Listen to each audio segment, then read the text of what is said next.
Cuban edition, May 96. Stand by.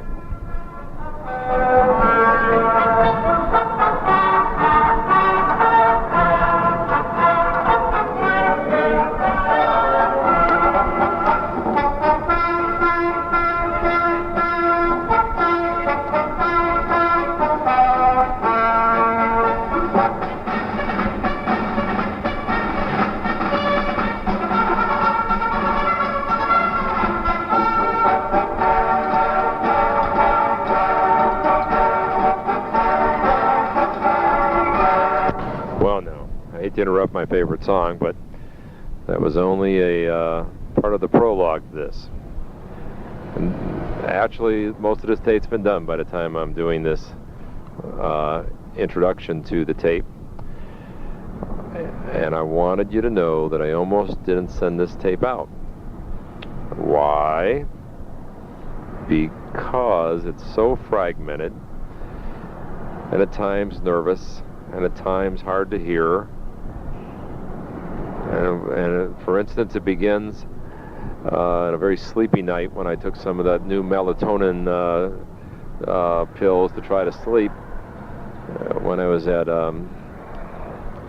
Bernard and Lynn Stalvey's home in Boca Raton, Florida. I had a real hard time sleeping. It was after midnight, and I started the tape then. I took a couple of those pills, and I think I had about 2 hours sleep that night, and got up around 4 o'clock and did a little more tape and went on with the mission. Stand by a second.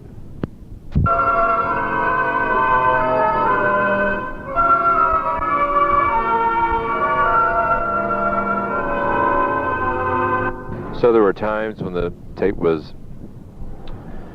both the tape quality and fragmentation and nervousness. This forthcoming audio seemed to be not the best thing to pass out, but I decided to go ahead anyway because I thought it might have some value. The entire trip certainly had an impact on yours truly. I wanted to make that first flight leg all alone. I thought it was responsible and only the right thing to do. You'll hear a little more of this on the tape, but after the engine cylinder block overheated out of Lauderdale, I went back and had that remedied. It'd be about 7 in the morning, then went back and finally took off out of Lauderdale on the 16th of May at 9 o'clock and flew 4 hours and 45 minutes, landing in Guantanamo Bay, Cuba. I filed IFR for Sam Badner's advice from Fort Lauderdale over dead center over Cuba, air corridor called the Maya, M-A-Y-A corridor, and flew it directly into the Kingston Center, Jamaican airspace, at which time I canceled IFR and flew visual flight regs into Guantanamo Bay, Naval Base, Cuba, and landed in quite a storm. Later had quite a bit of trouble with the plane electronically. The alternator wasn't the right alternator for a plane, and the electrical system went when Tom and I were over mid-ocean with nothing but Caribbean all the way around us. We got ourselves back to Guantanamo, jury-rigged the plane, and got ourselves into a mode of operation where we could run pretty much without electrical power, and with a handheld GPS global positioning system off satellites. Tom did a really great job of pinpointing us around the eastern edge of Cuba, which you'll hear about later. There are times, in order to hear Tom and I talking between the Guantanamo control tower and 72 Zulu, the Piper Arrow, you'll have to turn the volume up real loud, or to hear Havana Center or Kingston Center or one of the other radio authorities speaking with me. It might be worth doing because there's some good dialogue. Like when Tom asked me if I had 500-pound bombs aboard the airplane on a frequency no doubt monitored by the Cubans. The Cubans did file a complaint about me violating airspace, which was later proven to be false by the satellite tapes and reconnaissance the U.S. keeps in that area.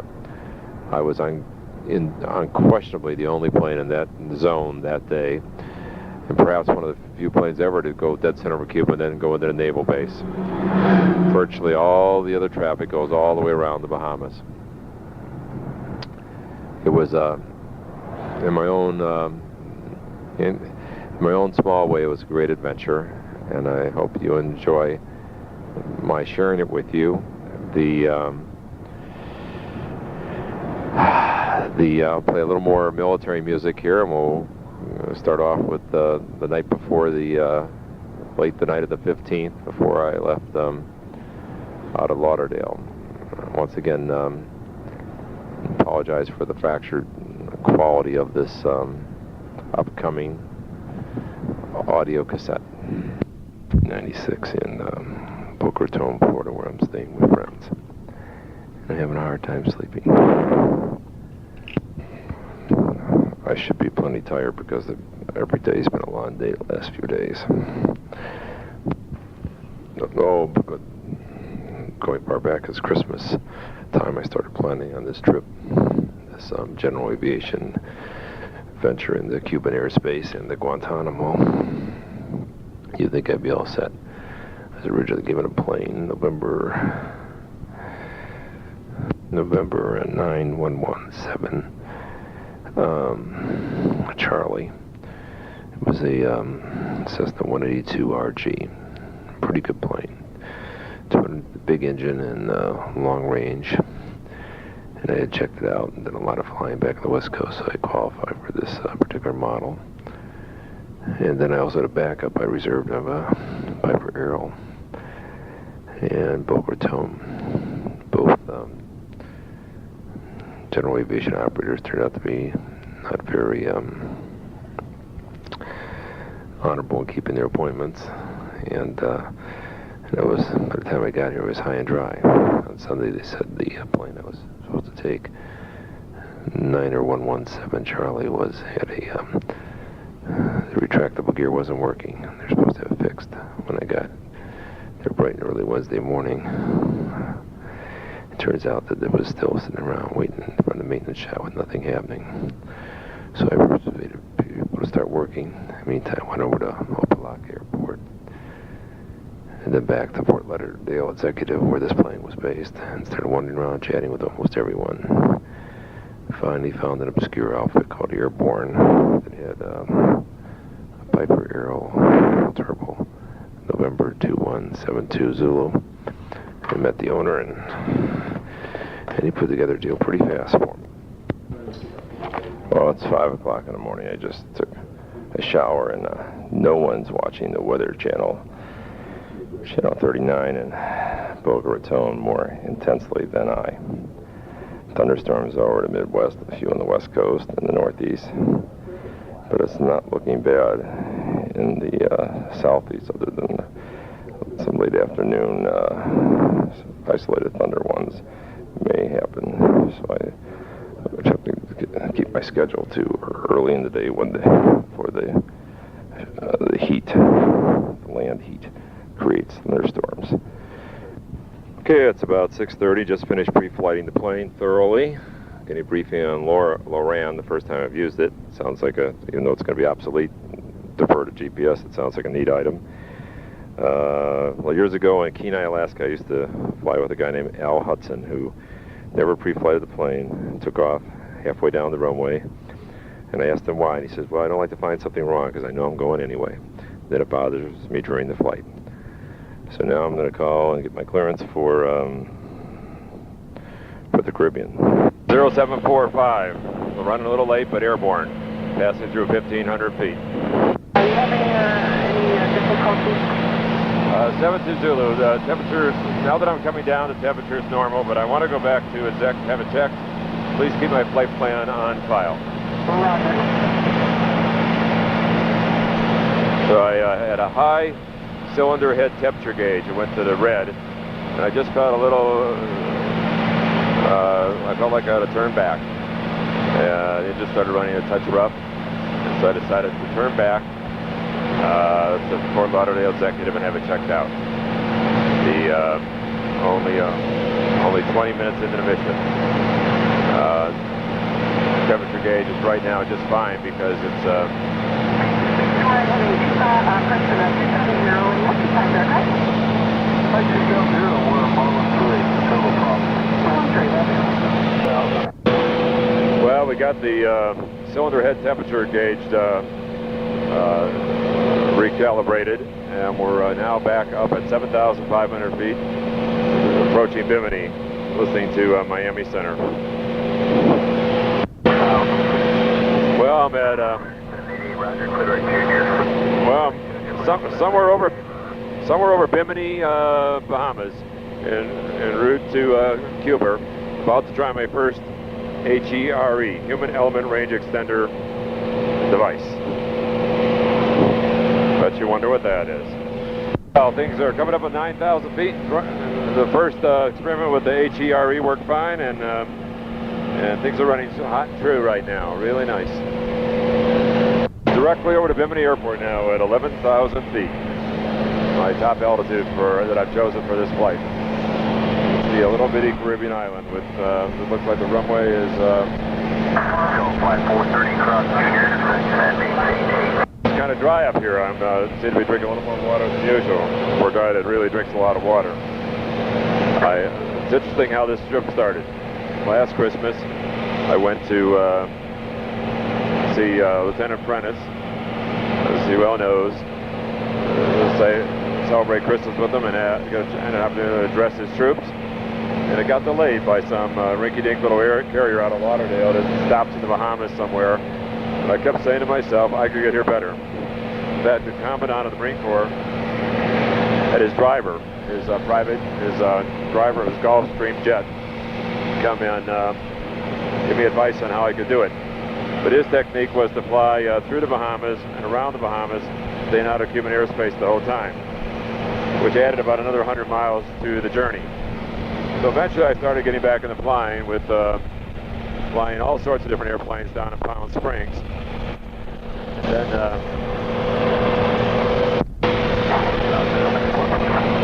so anyway, he gave me various advice going around, and then Colonel Sam Badner, Marine Reserve retired, as well as American Airlines captain, came up with a routing where I go IFR to visit my infamous nephew. I go IFR over straight over Cuba. Originally one air corridor called Nuevas, but it was only available to high altitude. Then we refiled to a Maya corridor, which we're now approaching on a Victor Airway, which is a Victor Airway called Amber 301.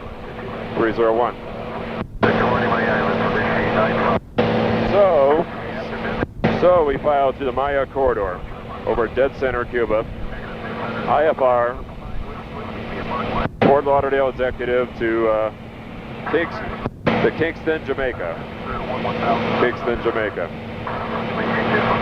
Then after I clear Cuban airspace, I can either land in Jamaica and refuel, and go on to Guantanamo, or fuel and weather permitting, I could turn and pick up another flight plan from Kingston Center into Guantanamo Bay.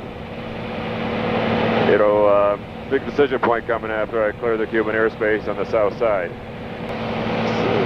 And so right now I'm dead center on Amber 301. So I had to go get all that information and check out this airplane. Spent a few hours at the gracious home of Bernard and Lynn Gobo, visiting their friends. Slept about 4 hours, as I mentioned last night. Let's see, what else do I have aboard? 2 bananas, no animals, some guy named Noah, November Oscar Alpha, Hotel Noah, kept wanting to come aboard with a couple of animals. They say it's one of the few countries that force payment for overflight. I don't know if anybody else even does that. So anyway, I got that done, filed all my flight plans, had to refile when I got the new plane number and notify a great guy named Captain Tom Reardon, who's my assigned air officer by Colonel Joe Capasto, another great guy, the CO of Marine Barracks in Guantanamo. Second oldest base in the Marine Corps, after 8th and I. The only building in Washington, D.C. where the British didn't burn it down in the War of 1812. I suspect Marines may be proud of that. But Guantanamo Bay and Marine Barracks is a bit of the past. Someday I'm sure there'll be a political solution and it may be altered or gone. So it's kind of an experience to go in there and visit everybody. Savannah Center, this is Cherokee, November 21720, Buffalo 11,000, over. November 21720, you're still on the Miami Center frequency, and if you're unable to get Savannah at this time, you might want to try them about 10 miles south of River. Roger, thank you. Savannah Center, this is Cherokee, November 21720, Buffalo 11,000, over. November 21720, good morning, go ahead. Good morning, I'm on 11, this is my first trip over the Maya corridor. I'm level at 11,000, I have a clearance number of 1840. Roger, call me over Havana FIR boundary. I'm sorry, please say again your last. Call Havana over FIR boundary. Roger, over FIR boundary. I wanted to let you know that my original airplane number was November 1935 Charlie, but due to maintenance I was switched to November 21720 where I am now. Oh, this is identified as November 21720. Affirmative, that's what I am, but I originally had a different number for the clearance permit over the Maya corridor. Okay, roger. I'll let you know when the radar contact. Roger, what do you have a transponder going for me? Over. Yes, Miami gave you 1477, don't you? Affirmative, 1477. I can now see the island of Cuba off to my right. The very tip of it where I guess Savannah is. But there's a small sort of a cloud layer over the first part of it. I'm at 11,000 feet on a heading of 160 on Amber 301. That's for Sam Badner. Actually, there's kind of a radio block out here. I can't get some of the signals I want. This little dictaphone is my only companion up here. It's kind of like, imagine Charles Lindbergh doing 33 hours to Paris over the dark Atlantic, sitting up here like this. This flight is obviously not even in the same class he is, but you're up here a long time, working on your own skills with your own apprehensions and checking. Seems like talking to a lot. It seems like I'm up here alone with a few Spanish fellows and a bunch of American Airlines pilots flying inbound to Miami.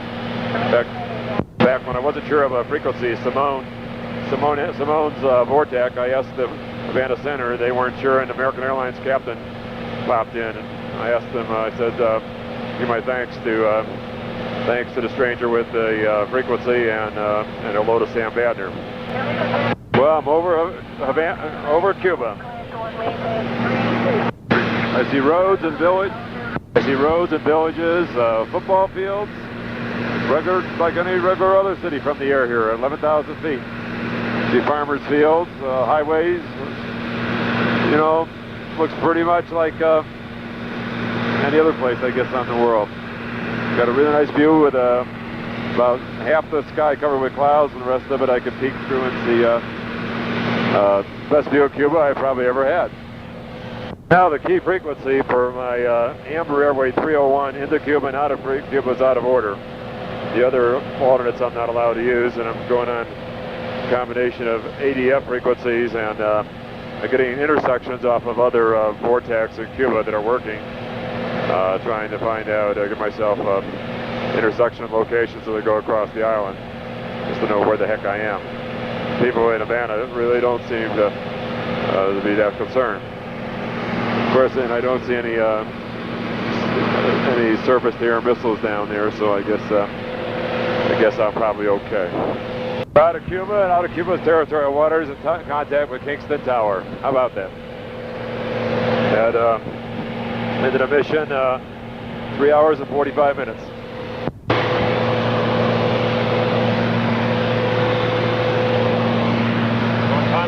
Guantanamo Tower, this is 21720, over. 12720, Were you able to locate Lieutenant Prentice? Pretty much gonna see that spelling. He's walked up the stairs down to the tower. All right, fine. I'll stay on this frequency. Thank you. You're welcome. That was Guantanamo Bay, Cuba. I just canceled IFR with Kingston. They were quite a surprise. I'm paralleling Cuba about 20 miles to my left over open ocean, and exactly with my Loran, which I just got to operate. I'm in a heading of 086 to Guantanamo, 75 nautical miles out. Right now I'm feeling a little fairly good. I'm 59 miles from Guantanamo, hoping to pick up a heading out of 180 heading out of Santiago to verify position. Go past Santiago, go past Guantanamo, come back in on the 150 radio, 15 nautical miles out to an intersection called Delta. Then come into 4,000 feet with a clearance for runway 10. Things are looking okay at the moment. I just got further clearance from Guantanamo, the Navy lady there. I'm supposed to go past the island of Cuba and come back in on the 125 radio to an intersection called Alpha, A-L-F-A, and report 10 miles out on intersection Alpha at 2,000 or below for my final approach. I knew everybody'd want to know that. I'm now out of 11,000, going through 4,500 and doing about 140 knots. I just took a dirty t-shirt, a soiled t-shirt, and threw some water on it and then washed it down my face. It's a little hot up here. Now that I go lower, I have to let some air in too. High cumulonimbus clouds all over to the left. Towards the point actually where I'm going, and it's kind of interesting. It's like 50% clouded with big clouds, and in fact it's kind of beautiful. The sky is looks like something an artist would do. Now we're at 4,000 and getting much closer. According to my Loran, something that's going to be obsolete, which I just got to learn on this trip, I'm 38 miles from the thing. 38 miles, pretty much the same course.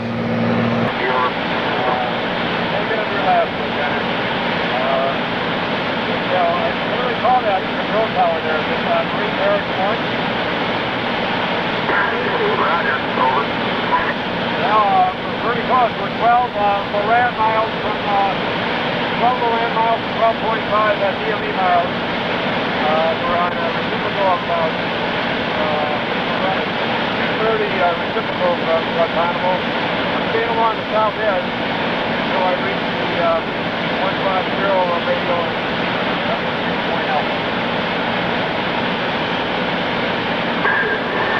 Roger. How many 500-pound bombs can you carry right now? Over. That's my policy to confirm it tonight, so I can report that. Roger out. Whenever contact Romanov, good day. Roger. 118. Roger, that was ground at 118.45. Affirmative. Ground control, this is 720. Taxi to wherever. November 21720, ground. Taxi straight ahead to the ramp. Affirmative 720.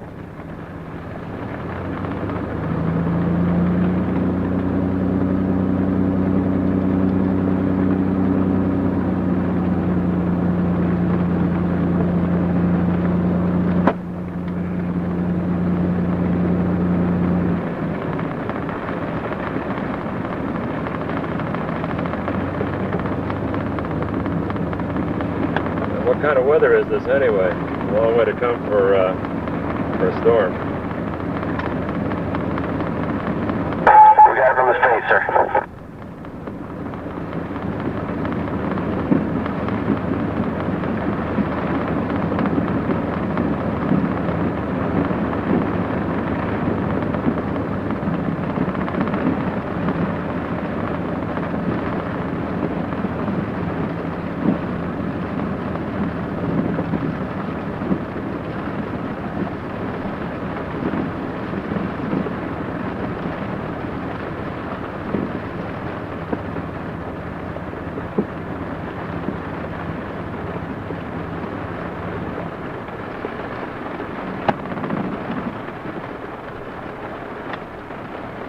But there's a lot of static on here. I'm landed.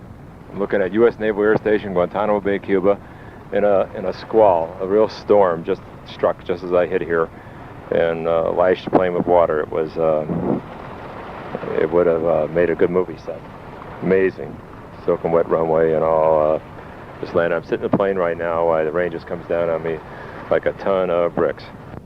Well, there's a lot of dead spots in this tape, but I hope maybe I can get those removed. You know, I'm right now on the balcony out of Tom's bachelor officer's quarters overlooking Guantanamo Bay, Cuba, on the windward side of the island. The airport's on the leeward side, and you boat across.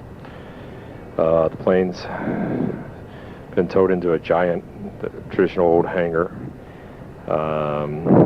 tucked away.